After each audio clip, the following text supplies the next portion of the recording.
Ассалаумағалейкум ағайын. Бісміллә деп Ақтөбе ауылына да келдік.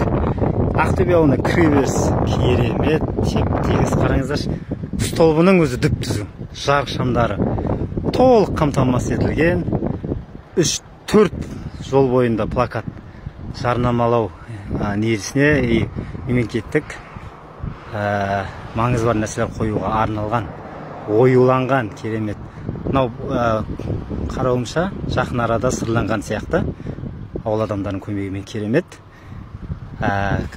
Көркін ашып тұр. Жан-жағы тал, қараңыздар.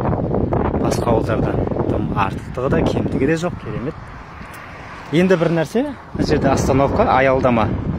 Батыс Европа, Батыс Қытай маңызы бар мемлекеттік трасса болғандықтан бұл жерде туалет жоқ екен де, қарасам. Мына жерге тоқтағандар ауылымыздың тұсын ластап кетеді бұл жерге. Жай-жай тоқтамайды, қауын жеп жатыр, мусорын точно алып кетпейтін анық бұлардың лақтыра салды не. Тұрсыздар ғой. Көрдіңіздер ме? Жақындатып көрсетейін. Жеді лақтыра салды не. Сондықтан мына жерге бір урна қойылса керемет болар еді. Мына жерге туалет бүлдірмейді да. Енді бұл трассының бойындағы туалет нәрселер, урналар бұл ауылдың құзырына жатпайды, по-моему, негізінен. Оны аудан шешеді да, по-моему, аудан орталығына не қылып шешілсе болатын нәрсе негізі. Қараңыздар. КамАЗдар даже ауылдың ортадағы жолақ белгіні басып тоқтап тұр екен. Керемет. Ал ағайындар, Ақтөбе ауылының тұрғындарына үлкен сәлем. Біз сіздердің ауылдарыңызды аралауға велосипедпен келе жатырмыз. Күндеріңіз сәтті өтсін, Алла қаласа ауылдың қызықты жерлерін көруге асығудамыз. Бісміллә деп Ақтөбе ауылына кірдік. Кіреберісте мынандай ауылым алтын бесігім деген жазу бар екен, үлкен. Сіздерге көрінуі алыстау, бірақ маған бұл ауылда не нәрсе бар, сол нәрсенің бәрі орнатылып көрсетілген екен. Керемет не деген. Қазір ауылдың ішкі көрінісін көреміз, Құдай қаласа, аман болсақ. Бізбен бірге болыңыздар. Орталық көшенің бірінде мынандай керемет бір құрылыс жұмысы жүріп жатыр екен. Мынау шамамен 4-6-8 біраз метр бар екен. Анда бөлек еще мини баскетбольный или мынау көгалда хоккей деймін, сондай арналған сияқты. Жоқ, футбольный поле үлкен. Жарық шамдар жүргізіліп,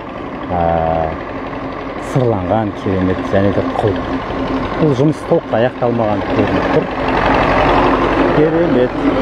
Бұл нәрсе сіздердің осы ауыл тұрғындарына арналып жасалып жатқан игі істердің біреуі деп білеміз. Алла қаласа, бұл да ашылған кезде сіздердің қуанған сәттеріңізге біз де дәл солай қуанамыз, Алла қаласа. Керемет не дегені. Ақтөбе ауылының ішінің саябағы Ұлы Отан соғысының ардагерлеріне арналған 45 жылғы. Алейкум ассалам. Ескерткіш, қарайда керемет. Скамейка, орна. Мына жерде негіз скамейка болған. Или на орна, мына жердікі. Керемет дүние жасалған екен. Мына жерде Тұрмағанбеттен кейінгі екінші орында тұрау деймін осы. Осы площадь саябақтың көлемі бойынша өткені Тұрмағанбеттікі де әжептәуір үлкен. Машалла, керемет.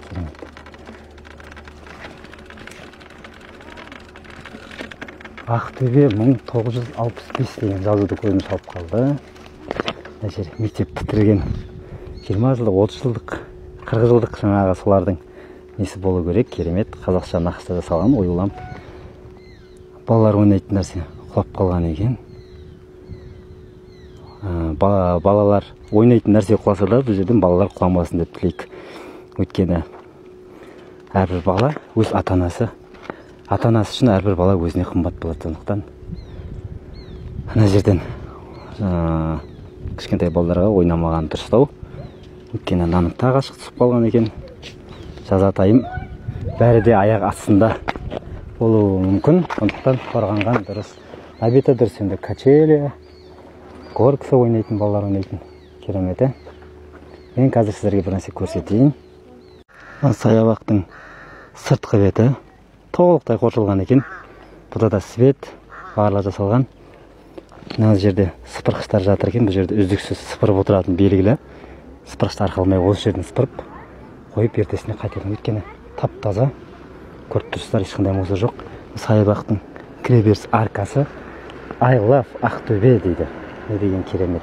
Жаңа мен ана жақты түсірдім, жаңа киіз үй жақты, өткені себебін түсіндіре кетейін. Неге түсіндірген түскенімді. Өткені ана жерде мен қатты келе жатып, ана жерден үлгермедім. Осыдан секіп кеттім жаңа. Бұл жер велосипед өтуге ыңғайсыз екен, бірақ енді бұл велосипедке арналған жер болмаған. Если осының ішіне кіретін осы ауылдың мүгедек жандары болса, қасына адамның көмегімен жүруге тура келеді. Өйткені ар жақта да лестница, мүгедектерге арналған пандус қарастырылмаған екен мына жерде. Оны істеудің да қиындығы жоқ, былайша мына жерден төртеуін алып тастап, байланып жасасаң. Өйткені біз аяқ қолы бар адамдар оны түсіне қоймайды негізінде. Тек мүгедек жандар оны түсінеді. Сол жайында айтайын деген, мына жерден жасалынса, екі басынан жасалынса, өткені туда обратныға керемет нұрсыныр болар еді. Мына мәдениет үйі, мына жер әкімшілік дейді. Қазір анығырақ көрсетеміз сіздерге, Алла қаласа. Ақтөбе ауылының мәдениет үйінің алдындамыз қазір. Мына керемет. Саябақта жағдай жасалмаса да мәдениет үйіне жасалған. Өткені бұл менің ойымша ауыл қарттар келеді. Соның автотұрағы ана жер. Ана жерде звонок, пандусы керемет, ешқандай зигзагта жасалмаған. Тек анан басасыз, қызметші келеді, сізге көмектеседі. Керемет. Мәдениет сіздерге алдынан көрсете қояйын. Қазір Құдай қаласа. Екі баспалдақты екен. Екі қабатты.